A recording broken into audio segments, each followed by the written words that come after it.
पुण्यातील L3 लॉन्जमध्ये व्हिडिओमध्ये drugs घेताना दिसत असलेला तरुण मुंबईतून ताब्यात घेण्यात आलाय। सध्या त्याची चौकशी सुरू असल्याची माहिती मिळतेय। बाथरूममध्ये ड्रग्ज घेत असलेल्या तरुणाला पुणे पोलीस क्राईम ब्रांचने ताब्यात घेतलंय। मिकी घई आपल्याला अधिक अपडेट देईल। मिकी, हा तरुण नेमका कसा पकडला गेला?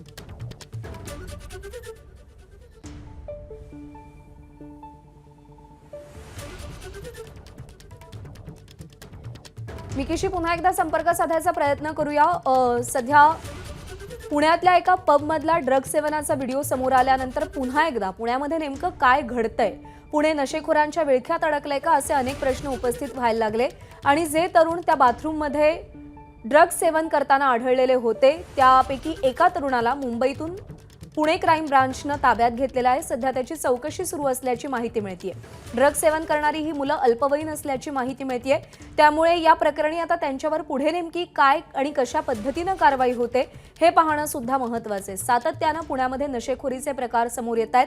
पुण्यामधली वाहवत जाणारी तरुणाई हा अत्यंत गंभीर आणि चिंतेचा विषय बनलेला आहे।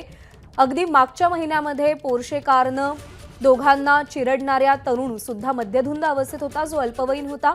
आणि आता जे ड्रग्ज सेवन करणारे दोन तरुण सापडलेले आहेत ते दोन्हीही अल्पवयीन असल्याची माहिती मिळतेय। यामध्ये आणखीन कुणी ड्रग्ज घेतले अशा वेगवेगळ्या स्तरांवर त्याची चौकशी केली जाईल। मात्र आता त्या व्हिडिओमध्ये जो मुलगा दिसत होता त्याला ताब्यात घेतलेला आहे आणि क्राईम ब्रांच कडून कसून चौकशी सुरू आहे।